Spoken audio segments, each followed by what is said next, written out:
Sejam bem-vindos a mais uma aula nossa do nosso estudo de Tiago, nosso estudo sem frescura de Tiago. Hoje a gente vai começar o capítulo 2 do livro de Tiago e a gente vai fazer dos versos de 1 a 13. Eu tinha falado para vocês fazerem a tarefa dos versos do capítulo todo, do 1 ao 26, mas aí eu percebi que, como a gente fala aqui em inglês, eu mastiguei mais do que eu consegui engolir. Eu acho que a gente não consegue fazer uma aula só. Com tudo isso, acho que ela ia ficar muito cheia de coisa, então eu acho melhor a gente fazer somente dos versos 1 a 13, tá bom? Então vamos começar orando. Pai, obrigado pela oportunidade de mais uma vez estarmos aqui, ao redor da Tua Palavra. Deus, nós somos incrivelmente gratos que até aqui, ó Pai, o Senhor tem permitido que o Brasil seja um país livre para os cristãos, um país no qual nós podemos ter a nossa Bíblia e estudá-la. E eu te peço, Deus, que enquanto o Senhor nos der essa liberdade, tanto no Brasil quanto aqui onde eu estou, nos Estados Unidos, que o Senhor nos faça fiéis para que nós possamos, de fato, irmos até a palavra e estudarmos ela e termos alegria em fazer isso, ó Pai, nessa liberdade, não desperdiçar essa liberdade que o Senhor nos deu. Obrigada, Senhor, por nos fazer te amar cada vez mais conforme nós te conhecemos na palavra, Pai. Quanto mais nós te conhecemos, mais nós te amamos. Tu és um Deus bom, um Deus perfeito. Pai, eu te peço que, novamente, nesse momento em que o mundo está vivendo essa pandemia, essa situação em que nenhum de nós imaginou viver, eu te suplico que a tua palavra venha como uma âncora aos nossos corações e que nós possamos nos agarrar a ela nos momentos de dificuldades e, de fato, Deus, ter como motivo de toda alegria passarmos por provações, sabendo que a provação da nossa fé produz perseverança. É o que eu te suplico em nome de Cristo. Fale através de mim, ou apesar de mim hoje, Pai. Amém. Bom,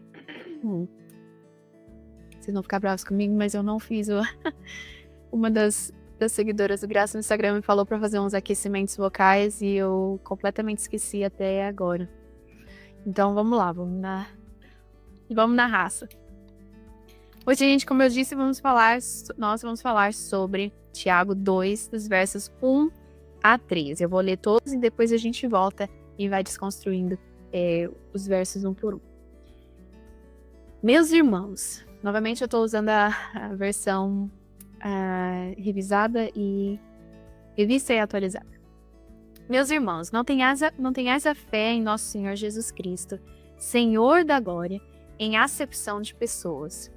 Se, portanto, entrar na vossa sinagoga algum homem com anéis de ouro nos dedos, em trajos de luxo, e entrar também algum pobre andrajoso, e tratardes com deferência o que tem os trajes de luxo, lhe disserdes, tu, assenta-te aqui em lugar de honra, e disserdes ao pobre, tu, fica ali, em pé, ou assenta-te aqui abaixo do estrado dos meus pés. Não fizeste distinção entre vós mesmos, e não vos tornastes juízes, tomados de perversos pensamentos? Ouvi, meus amados irmãos, não escolheu Deus os que para o mundo são pobres, para serem ricos em fé e herdeiros do reino que ele prometeu aos que o amam? Entretanto vós outros menosprezastes o pobre. Não são os ricos que vos oprimem, não são eles que vos arrastam para tribunais? Não são eles os que blasfemam o bom nome que sobre vós foi invocado? Se vós, contudo, observais a lei régia, segundo a Escritura, amarás o teu próximo como a ti mesmo, fazeis bem. Se todavia fazeis acepção de pessoas, cometeis pecado, sendo arguidos pela lei como transgressores. Pois qualquer que guarda toda a lei, mas tropeça em um só ponto, se torna culpado de todos. Porquanto aquele que disse, não adulterarás, também ordenou, não matarás. Ora, se não adulteras, porém matas, vens a ser transgressor da lei. Falai de tal maneira e de tal maneira procedei, como aqueles que hão de ser julgados pela lei da liberdade. Porque o juízo é sem misericórdia para com aquele que não usou de misericórdia. A misericórdia triunfa sobre o juízo. Amém? A palavra de Deus. Bom, aqui no capítulo anterior, na nossa aula anterior, a gente viu que Tiago termina o capítulo 1 falando sobre a verdadeira religião, a religião que é pura e sem mácula perante Deus, que é o quê? Visitar os órfãos e as viúvas nas suas tribulações e a si mesmo guardar-se incontaminado do mundo. A gente viu que o que ele está querendo dizer aqui não é que nós somente vamos ajudar aqueles que são órfãos e viúvas, mas que nós, como cristãos, temos o dever, como seguidores de Jesus, de ajudar aqueles que são oprimidos no mundo, aqueles que são de menores condições, e nossa obrigação para com eles é então ajudá-los. E essa é a verdadeira religião, em contraste com a religião vã, que é aquela que é apenas cerimonial, aquela que é apenas externa. Lembrando que essas cartas, esses livros, os livros da Bíblia, eles não eram separados pelos capítulos que nós temos hoje em dia separados na Bíblia. Então, quando Tiago escreveu essa carta, se ele de fato a escreveu de uma vez, muitas pessoas, como eu disse naquela outra aula, creem que talvez tenha sido uma compilação dos ensinos de Tiago, mas se ele de fato escreveu como uma carta, que ele quisesse que fosse lida como um todo, então ele não fez essa separação de capítulos. Então, para ele, a ideia do verso 27 do capítulo 1, ela é bem fluida com o que vai acontecer agora no capítulo 2. E a gente vai ver isso, porque ele tinha falado da questão dos pobres, das viúvas, dos órfãos, e como cristãos nós devemos nos preocupar com eles, e aqui no capítulo 2 ele vai continuar trazendo essa ideia da deferência, da parcialidade do pobre versus o rico. Então a gente vê ali no versículo 1, meus irmãos, não tenhais a fé em nosso Senhor Jesus Cristo, Senhor da glória, em acepção de pessoas. Aqui a gente já vê que ele está fazendo uma grande distinção de a quem nós servimos. Ele está relembrando esses irmãos judeus de quem eles serviam, a quem eles seguiam.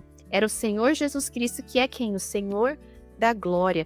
Eu acredito que aqui, quando ele está querendo apontar que Jesus era o Senhor da glória, ele está querendo mostrar, olha, se o próprio Jesus, que é o nosso mestre, é Senhor da glória, mas se humilhou e aceitou vir ao nosso mundo, aceitou vir até nós e servir e ser humilhado e ser servo, o Rei da glória, o Senhor da glória, o Rei de tudo, se ele fez isso, como é que nós, como servos dele, como é que nós, como seguidores desse mestre, podemos nos colocar numa posição de tentar fazer acepção de pessoas, de nos acharmos acima das pessoas, de nos acharmos melhor que qualquer pessoa, quando o nosso mestre, que é Senhor da glória, veio até a terra e se humilhou e se fez servo.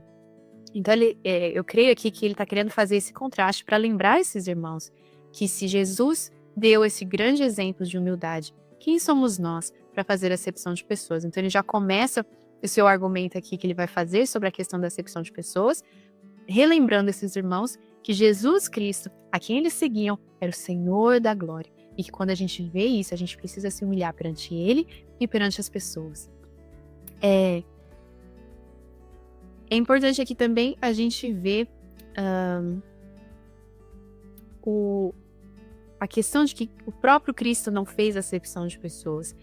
Todo o ministério de Jesus foi ao redor dos pobres, foi ao redor dos oprimidos, foi ao redor daqueles que eram marginalizados da sociedade. A gente vê isso. Ele vai dizer coisas firmes, como, por exemplo, que é mais fácil o camelo passar pelo buraco da agulha do que um rico entrar no reino dos céus. Ele veio para alcançar os pobres, financeiramente pobres, mas especialmente os pobres de espírito, ou seja, aqueles que sabiam a podridão e a pobreza da sua alma e o quanto eles são necessitados. Nesse sentido que a gente vê lá no Sermão do Monte, quando Jesus vai dizer dos pobres de espírito, bem-aventurados os pobres de espírito, ele está querendo dizer aqueles que reconhecem que eles são pedintes, que eles são andarilhos, que eles são pessoas que estão precisando de pão espiritual e que eles vão a Deus sabendo que eles são pedintes e Deus é o único que pode nos dar aquilo que nós precisamos. É isso que significa ser pobres de espírito. Então foi ao redor dessas pessoas que Jesus fez todo o seu ministério. Então, eu quero que a gente vá, eu coloquei uma referência cruzada aqui de Deuteronômio 10, 17. Deixa eu só ver se eu coloquei no lugar errado ou se é agora mesmo que a gente vai olhar essa passagem. Deuteronômio 10, 17. Assim, é o verso sobre a questão de que o próprio Deus não faz acepção de pessoas. A gente vê lá no capítulo 10, quando Moisés recebe as segundas tábuas da lei, né, depois que ele tinha quebrado as primeiras, e aí ele vai falar o seguinte, no verso 17 do capítulo 10 de Deuteronômio. Pois o Senhor vosso Deus é o Deus dos deuses e Senhor dos senhores, o Deus grande, poderoso e temível, que não faz acepção de pessoas, nem aceita suborno. Eu acho que aqui Moisés está fazendo a mesma coisa que Tiago. Ele está mostrando, esse é o Deus que vocês servem. Deus grande, Deus dos deuses, Senhor dos senhores, poderoso e temível. E ele não faz acepção de pessoas. Se esse Deus não faz acepção de pessoas, quem somos nós para fazermos acepção de pessoas? Eu acredito que essa é a ideia, tanto ali de Deuteronômio quanto aqui de Tiago. Eles querem mostrar que Deus é o Rei da Glória e que ele não faz acepção de pessoas. Como ousamos nós, apenas andarilhos desse mundo, pecadores, fazer então acepção de pessoas? Eu fiz aquela questão da anotação do dicionário, que eu falo para vocês que é bastante importante. Na questão de acepção, é uma palavra que talvez a gente saiba o que significa, mas que é bacana a gente ver o que significa mesmo em algumas referências aqui. Ele diz, o dicionário disse que acepção é uma questão de preferência, ou seja, quando você faz acepção de pessoas, você está separando pessoas por quem você tem preferência. Então eu tenho preferência pelo rico, enquanto você tem deferência do pobre, tá? É isso que significa acepção de pessoas. Bom, vamos continuar então. Se, portanto, entrar na vossa sinagoga algum homem com anéis de ouro nos dedos, em trajes de luxo, e entrar também um pobre andrajoso, e tratares com deferência o que tem traje de luxo, lhe disserdes, tu assenta-te aqui em lugar de honra, e disserdes ao pobre, tu fica ali, e assenta-te aqui embaixo do estado dos meus pés, fizeste distinção entre vós mesmos, e se vos tornaste juízes, tomados de perversos pensamentos. Vamos voltar lá no 2. Sinagoga era o templo judaico, era onde os judeus se reuniam para adorar a Deus. Então ele está falando aqui, a gente já viu, com os judeus que tinham se convertido ao cristianismo, mas ele está falando das sinagogas. O comentário bíblico que eu li disse que essa questão que ele está trazendo aqui é uma questão de corte, ou seja, ele está falando especificamente sobre quando existia uma corte dentro da própria igreja, dentro da comunidade cristã. Uma corte no sentido de julgamento, quando duas pessoas têm um problema e elas vêm até a igreja para que a igreja resolva esse problema, para que exista então essa corte, esse julgamento. E aí o comentário que eu li diz que é essa ideia que Tiago está trazendo aqui.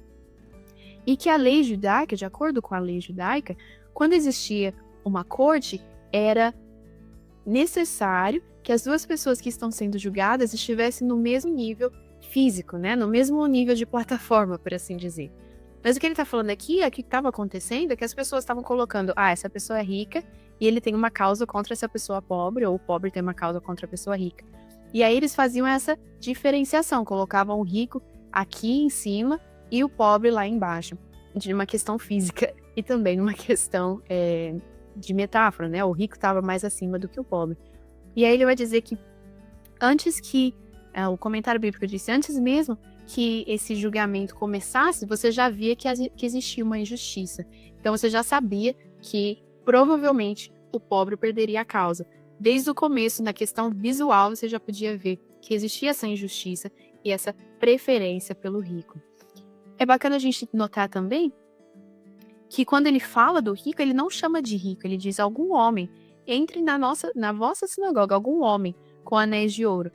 Então, o comentário que eu li também vai dizer que quando Tiago, mais pra frente, nos capítulos mais pra frente, posteriores, ele vai falar sobre o homem rico, e ele vai criticar duramente o homem rico, ali ele tá falando sobre não cristãos que são ricos. Mas aqui ele tá falando de cristãos, cristão com cristão, um cristão que era mais pobre e um cristão que era mais rico, um cristão que tinha recursos financeiros. Então, ele não tá necessariamente criticando, dizendo que o cristão não poderia ter recursos financeiros. Ele está simplesmente criticando a questão da preferência por aqueles que tinham versus os que não tinham. Eu fiz aqui uma anotação, aliás, muitas anotações de contraste. Você fez a lição de casa, talvez você percebeu que existe nessa passagem vários contrastes. Eu fiz aqui o contraste, claro, entre o homem com anéis de ouro versus o pobre andrajoso. Eu também fiz a pesquisa no dicionário do que significava andrajoso, que eu confesso que não sabia. Acho que pelo contexto a gente pode ter uma noção do que estava falando, mas eu não sabia exatamente o que significava a palavra andrajoso, e eu descobri que significa esfarrapado, né? Então é a pessoa que veio com as roupas, que trabalhava as roupas que ele tinha, que era tudo que ele tinha. Então o pobre andrajoso é um pobre esfarrapado, com roupas esfarrapadas. Bom, A gente viu aqui, então, a questão da preferência na questão da corte. E aí a gente vem aqui... O Tiago vai fazer muito uso de perguntas que são retóricas, ou seja, ele está perguntando, mas na verdade ele já tem a resposta ali, né? Quando você faz uma pergunta, mas a resposta é muito clara pela própria pergunta e o tom da pergunta. Ele está falando: não fizeste distinção entre vós mesmos e não vos tornastes juízes tomados de perversos pensamentos? É uma pergunta, mas a resposta é sim, vocês fizeram isso, é isso que ele está querendo dizer. E ele vai dizer no verso 5, ouvi, meus amados irmãos. E aí, novamente, apesar da crítica dura, ele está vindo com meus amados irmãos. É essa noção de que ele amava esses irmãos e que é por causa do amor dele que ele está fazendo críticas duras. Meus amados irmãos, não escolheu Deus? Novamente, outra pergunta retórica. Ele está querendo dizer na afirmação. Escolheu Deus os que para o mundo são pobres, para serem ricos em fé e herdeiros do reino que ele prometeu aos que o amam. É importante a gente ver aqui, porque talvez alguma pessoa vai fazer a leitura dessa passagem e vai dizer que Deus automaticamente faz preferência pelo pobre, que Deus vai sempre escolher o pobre e rejeitar o rico, que, portanto, qualquer pessoa que seja rica e se chame de cristão está mentindo, porque Deus não ama ricos, Deus só ama pobres. Eu confesso que quando eu era adolescente, eu tinha esse preconceito, eu acho que era até um preconceito mesmo, contra ricos. Eu achava que, por exemplo, os Estados Unidos da América era um país no qual eu nunca queria morar, porque eu achava que o conforto desse país fazia as pessoas ficarem apáticas ao cristianismo, apáticas àquilo que Jesus pregou, o que era um preconceito do meu coração. E uma grande hipocrisia também, porque se a gente for comparar a questão de pobreza do mundo e riqueza do mundo, até mesmo se você tem comida na mesa, um teto sobre sua cabeça, e saneamento básico, você é considerada rica em comparação com a grande maioria do mundo. Então, era grande hipocrisia eu dizer que eu não gostava dos ricos quando eu tinha tanto, né? Mas enfim, esse preconceito meu contra ricos vinha dessa leitura errada de que Deus prefere os pobres, que Deus sempre vai amar mais os pobres do que o rico.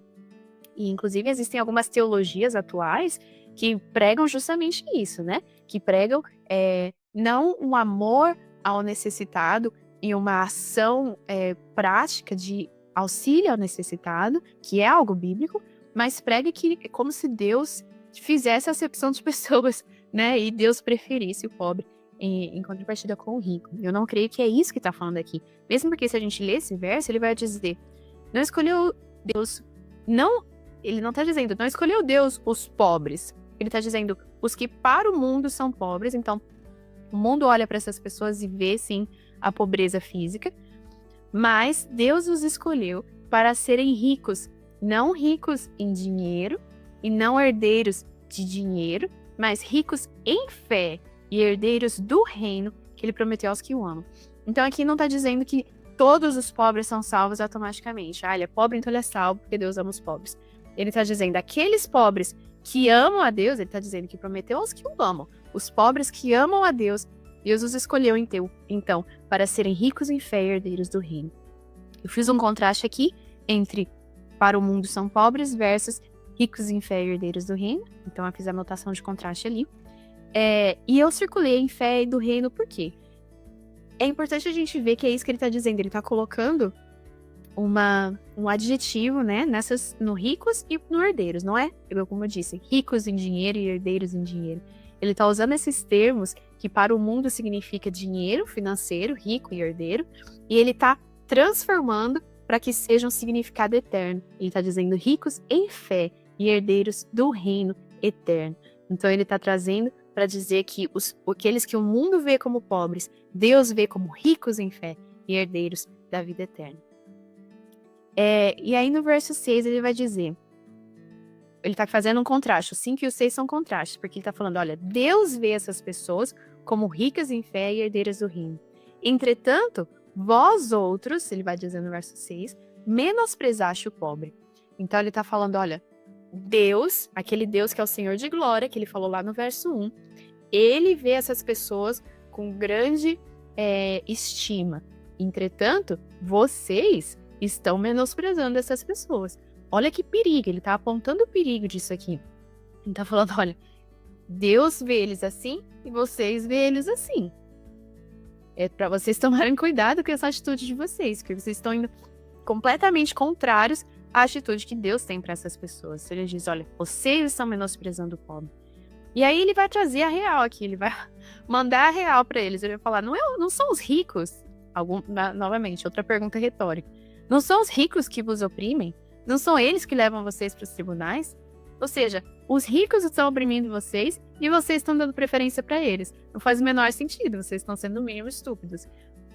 E ele vai falar, não são eles que blasfemam o bom nome que sobre vós foi invocado. Eu até fiz uma anotação aqui sobre bom, porque é importante a gente ver que Deus é bom. O bom nome que sobre vós foi invocado. Novamente, ele está falando na questão de tribunais, quando as pessoas... Aqui ele está falando ricos, tá vendo? Ele não está mais falando dos cristãos, ele está falando dos ricos do mundo, os ricos não cristãos, que provavelmente usavam o fato dessas pessoas serem cristãs para levá-las ao tribunal e falar, olha, essas pessoas são seguidores daquele Galileu, daquele homem que se dizia Deus. Então eles estão blasfemando o nome de Jesus, arrastando essas pessoas para os tribunais, e quando essas pessoas vêm nas sinagogas, ou quando os ricos vêm nas sinagogas, eles estavam dando preferência para eles, ou seja, não fazia nenhum sentido. E Tiago está aqui mandando a real, falando, ó, não faz nenhum sentido a atitude que vocês estão tendo. Ele vai dizer então, a partir do versículo 8, se vós, contudo, observais a lei régia, segundo a Escritura, qual que é a lei régia? Amarás o teu próximo como a ti mesmo. Eu coloquei aqui um ponto de exclamação, porque é um comando, amarás o teu próximo como a ti mesmo. Vamos voltar lá. A lei régio. O que significa régio? Régio quer dizer algo que é real. De real no sentido não de realidade, de real, mas no sentido de realidade de rei. Né? Então, a lei régia é a lei do rei. Que rei? O rei Jesus. Então, aqui ele está apontando, novamente, para a questão lá do versículo 1, de que Cristo, o mestre a quem eles seguiam, era o rei da glória, o Senhor da glória e rei da glória. E a lei desse rei é amarás o seu próximo como a ti mesmo. Então, novamente, ele está apontando o perigo que essas pessoas estavam tomando quando elas faziam acepções de pessoas. É como se você tem um rei e o rei está falando, olha, a lei é X e você está quebrando essa lei. Você está em grande perigo ao quebrar a lei do rei. É isso que ele está falando. A lei régia, a lei do rei Jesus é amarás o teu próximo como a ti mesmo. Ele está falando, olha, caso vocês sigam essa lei, então vocês estão fazendo bem. Mas eu sei que vocês não seguem essa lei, porque eu sei que vocês estão fazendo acepção de pessoas. Então ele vai dizer no verso 9, todavia fazeis acepção de pessoas, cometeis pecado, sendo arguidos pela lei como transgressores.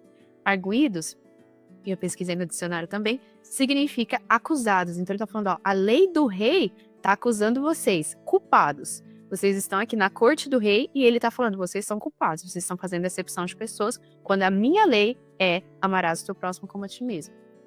E aí ele vai fazer uma defesa teológica aqui do porquê não era para esses cristãos fazerem acepção de pessoas. Ele vai dizer, pois qualquer que guarda toda a lei, mas tropeça em um só ponto, se torna culpado de todos. Então aqui a gente vê uma questão teológica do evangelho, da salvação. Ele vai falar, igual diz lá em Romanos, creio eu, que diz, todos pecaram e separados estão da glória de Deus. Todos são culpados perante Deus por causa do pecado. Por quê? Deus deu a lei, o rei deu a lei, lei régia. Se você cumprir um ponto da lei, aliás, ele diz, se você cumprir todos os pontos da lei, mas você não cumprir um, acabou, você é culpado. A lei exige perfeição, a lei é pesada, ela exige perfeição completa, ela exige que a gente cumpra ela completamente. Então ele vai dizer, qualquer que guarda toda a lei, mas tropeça em um só ponto, se torna culpado de todos. Então o que ele está querendo dizer aqui é, vocês estão culpados, o tribunal já foi, o rei já declarou, vocês foram encontrados culpados. E ele vai dizer, porquanto aquele que disse, não adulterarás, também ordenou, não matarás. Ora, se não adulteras, mas matas, vens a ser transgressor da lei. Aqui, lembra que eu falei na aula passada que Tiago, ele é conhecido por ser, uma das cartas com mais ensinamentos de Cristo, diretas citações dos ensinos de Jesus. Provavelmente porque, como ele era meio irmão de Jesus, ele conhecia aquilo que Jesus falou, ainda que na época que Jesus estava vivo, ele não cresce. Mas se a gente for lá para Mateus, no capítulo 5, a gente vai ver que isso aqui tem muito a ver com o que o próprio Jesus falou. Mateus, capítulo 5, verso 21 a 32. Eu não vou ler tudo, não. Mas, ó, é aquela parte em que Jesus vai dizer: ouviste que foi dito aos antigos, que foi dito lá para o povo de Israel através de Moisés: não matarás, e quem matar está sujeito a julgamento. Eu, porém, vos digo: todo aquele que sem motivo se irar contra seu irmão está sujeito a julgamento. Quem proferir um insulto a seu irmão está sujeito a julgamento do tribunal. E quem lhe chamar tolo estará sujeito ao inferno de fogo. Se pois ao trazeres ao altar... Bom, aí ele vai para outra parte. E aí, depois ele vai falar do adultério. Ele diz: ouviste que foi dito, não adulterarás. Eu, porém, vos digo: qualquer que olhar para uma mulher com intenção impura no coração já adulterou com ela. O que está acontecendo aqui? Jesus pegou a lei, porque o que os fariseus faziam? Lembra quando alguém perguntou para Jesus, e confesso que eu não me lembro quem foi, quantas vezes eu devo perdoar? Eu acho que foi Pedro. Ele disse: Senhor, quantas vezes eu devo perdoar? 7 vezes? Por quê? A lei falava que você podia perdoar... Posso estar falando errado, gente, mas eu acho que era coisa de 1 ou 3 vezes. E aí você já estava mostrando muita misericórdia se você perdoasse a pessoa 1 a 3 vezes. E aí Pedro quer mostrar para Jesus que ele é muito misericordioso. Ele disse: Jesus, quantas vezes eu devo perdoar o meu irmão? 7 vezes? Ele estava fazendo um número que para a lei era assim, um número alto. E aí Jesus diz: não, Pedro, é 70 vezes 7. Jesus não está querendo dizer que é somente 70 vezes 7 e aí acabou, não precisa perdoar mais. Ele estava querendo mostrar que Jesus não veio para fazer a lei ficar mais fácil. Ele veio para mostrar que a lei devia ser ainda mais alta. Então a lei disse: não adulterarás. A lei, o nível da lei estava aqui, ó, a expectativa da lei para as pessoas estava aqui. Jesus diz: não é só adulterar, é olhar com lascívia. Ele já pega a lei e ele cria uma expectativa ainda mais alta. Ele diz: se você olhar com lascívia, você já está adulterando. Então Jesus veio para mostrar que a lei é impossível de ser cumprida por nós. Que a lei ela exige perfeição porque Deus é um Deus perfeito. E para que nós nos aproximemos dele, nós teríamos que ser perfeitos. E aí Jesus está mostrando: vocês nunca vão alcançar a perfeição que a lei exige. E é por isso que vocês precisam de mim. É por isso que eu precisei morrer por vocês. Porque não fosse o meu sacrifício, vocês estariam todos condenados. Porque quem é que nunca olhou para alguém com lascívia? Quem é que nunca odiou outra pessoa? E ele diz: vocês já estão condenados. É isso que Tiago está dizendo. Se você adultera, se você não adultera, mas mata, você é culpado. Se você não mata, mas adultera, você é culpado. Se você odeia seu irmão, você é culpado. Então as pessoas que se pensam boas, às vezes você está pregando o evangelho para alguém e a pessoa diz: não, eu sou uma pessoa boa, eu faço bem mais do que eu faço mal. E aí a questão não interessa. Diante da lei de um Deus perfeito, você é culpado. Porque ele é perfeito e ele exige perfeição para que você se aproxime dele, porque ele não consegue se aproximar da impureza, porque ele é um Deus perfeito, santo. Santo significa que ele não tem nele nenhuma impureza, e ele precisa que nós sejamos santos para nos aproximar dele. Como nós jamais faremos isso, foi por isso que ele enviou seu próprio filho, para morrer no nosso lugar. Porque uma vez que Cristo morreu e o sangue dele nos cobriu, agora nós temos essa capacidade de entrar no Santo dos Santos, ou seja, o lugar onde a presença de Deus estava. O véu foi rasgado quando Cristo morreu, porque agora nós podemos entrar no Santo dos Santos. Por quê? Porque quando nós não entramos com a nossa impureza, nós entramos cobertos pelo sangue de Cristo. Então, quando Deus nos vê, ele vê o sangue de Cristo sobre nós. Então, é isso que Mateus está falando aqui. Vocês quebraram a lei.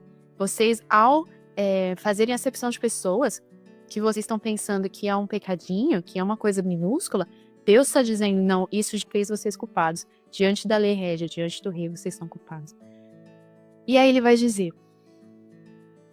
que então eles são transgressores da lei, e ele diz no verso 12: falai de tal maneira procedei, ou seja, toda a sua vida, o que você fala, o que você faz, tudo, como aqueles que hão de ser julgados pela lei da liberdade. Qual que é a lei da liberdade? Se vocês voltarem, o que é? Percebi depois que eu meio que pulei isso na aula passada. Mas no capítulo 1, versículo 25, ele vai falar: mas aquele que considera atentamente na lei perfeita, lei da liberdade, e nela persevera, é bem-aventurado no que realizar. O que é essa lei da liberdade? É o evangelho.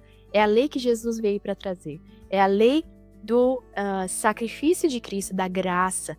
É então o momento em que nós podemos nos ver culpados diante do rei, diante do juiz. Nós vemos que Jesus entra nesse tribunal e ele diz: não, eu vou tomar o lugar dessa pessoa culpada, eu vou receber a culpa deles, eu vou receber a sentença da morte que eles mereciam, e agora a gente troca de lugar, e a minha justiça é a minha perfeição, então eu coloco sobre eles, e eu pego a imperfeição e a injustiça e o pecado deles sobre mim. E agora nós somos vistos como inocentes perante Deus, por causa de Cristo, não por causa de nós. Então essa é a lei da liberdade, é o evangelho. São as boas novas de que Deus já criou um caminho para que nós não sejamos mais culpados perante Ele, culpados perante a lei. Então essa que é a lei da liberdade, o evangelho. Então Tiago está falando, irmãos, a vida toda de vocês, o que vocês falam, o que vocês fazem, deve ser um reflexo do evangelho, um reflexo da lei da liberdade, um reflexo do fato de que Cristo morreu por vocês e que agora vocês são livres para serem filhos de Deus, para entrarem no Santo dos Santos, onde Deus está. E ele vai dizer, e finaliza essa parte, dizendo, porque o juízo é sem misericórdia para com aquele que não usou de misericórdia. A misericórdia, porém, triunfa sobre o juízo. E glória a Deus por isso. Eu coloquei o anelzinho da promessa do lado desse verso, porque é uma promessa de que a misericórdia de Deus triunfa sobre o juízo de Deus. Eu fiz uma anotação antiga aqui que dizia, o juízo de Deus é impedido pela misericórdia de Deus. É um ciclo. E não é impedido porque nós merecemos, não é impedido porque ele olha para nós e ele fala, não, essa pessoa merece misericórdia. Pelo contrário, ele olha para nós e ele vê que nós somos culpados. Mas por causa do sangue de Cristo, por causa da nossa crença nele, porque nós já recebemos esse grande presente, essas boas novas de que Cristo morreu por nós, para nos livrar da culpa do pecado, por causa disso, a misericórdia em nossa vida triunfa sobre o juízo que nós merecíamos. Então, é isso que a gente aprende aqui em Tiago 2, de 1 a 13. Agora vamos fazer as perguntas de aplicação. Com base no que nós aprendemos, o que isso diz sobre Deus? Diz que Deus, para mim, é a minha aplicação que eu vou fazer aqui, diz que Deus é o juiz sobre o pecado, e que ele não aceita o pecado, e que ele tem uma lei perfeita, porque ele é perfeito, e que nessa lei perfeita, ele diz que nós somos culpados. Deus é um juiz perfeito que diz que nós somos culpados. Agora, à luz do que eu vejo sobre Deus, o que é que isso diz sobre mim? Me diz que eu sou culpada perante um Deus perfeito. Entretanto, me diz também que eu fui recebida dentro do Santo dos Santos, porque Jesus Cristo já tomou meu lugar no tribunal, e que ele se fez sacrifício por mim, e que ele aceitou todo a cajadada da ira de Deus, da ira do Pai sobre ele, para que eu não precisasse receber sobre mim. Então me mostra que eu sou filha de Deus, que eu estou vivendo à luz da lei da liberdade e não da lei pesada. E à luz do que eu aprendo sobre mim, então, como é que isso me transforma? Me transforma para viver, como Tiago diz aqui no verso 2, falar e agir, falar e proceder de tal maneira como aquela que há de ser julgada pela lei da liberdade. Agora eu preciso falar e agir de maneira a refletir a lei da liberdade pela qual eu estou sendo julgada, refletir o evangelho, refletir aquilo que Jesus fez por mim. Tá bom? Essa é a aplicação aqui do que eu tirei dessas passagens. Dessa passagem de Tiago 2, de 1 a 13. Alguma pergunta? Eu vou orar. Se tiver alguma pergunta, vocês façam no comentário, tá bom? Vamos orar. Deus, obrigada. Obrigada pelo entendimento que o Senhor nos deu da Tua palavra.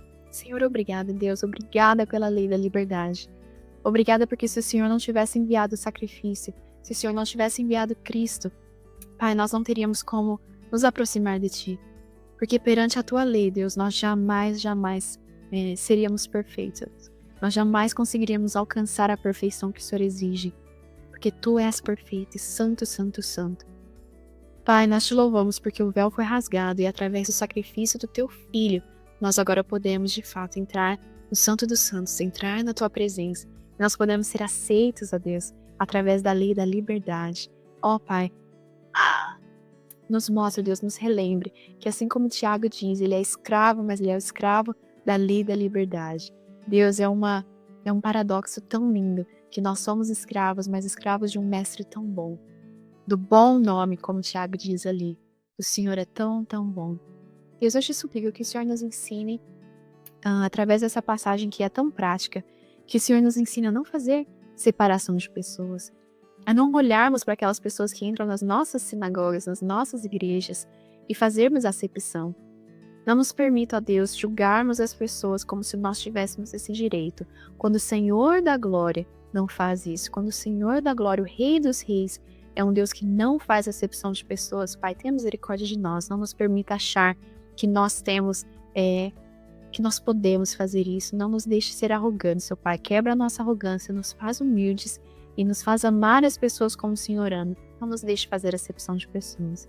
Eu peço isso para cada pessoa que está assistindo esse vídeo. Cada pessoa que está assistindo essa aula, que o Senhor transforme o coração delas e a começar em mim. Nos faça pessoas que amam a todos, sem acepção. Ó Deus, nós vamos chacoalhar o mundo, nós vamos transformar o mundo se nós realmente fizermos isso, se nós realmente amarmos as pessoas sem acepção nenhuma. É isso que eu te suplico, em nome poderoso e santo de Jesus Cristo. Amém. Amém. Acho que não teve nenhuma pergunta. Ah, que bom. Não, acho que quando não tem pergunta, eu como pedagoga, eu sei que se não tem pergunta, ou quer dizer que eu fui muito clara, ou quer dizer que eu fui tão não clara que vocês não entenderam nada.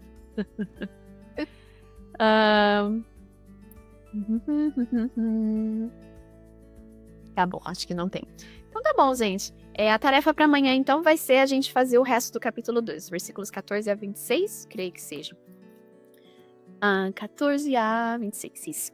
E aí é aquela passagem da fé sem obras é morta, que é uma passagem bastante controversa, que muita gente vai dizer que Tiago está indo contra o que Paulo pregou e que está falando que a gente é salvo por obras. Então a gente vai ver isso amanhã e, pela graça de Deus, se ele assim permitir, eu vou tentar explicar para vocês o que Tiago quis dizer, tá bom? Um grande abraço e até amanhã. Tchau!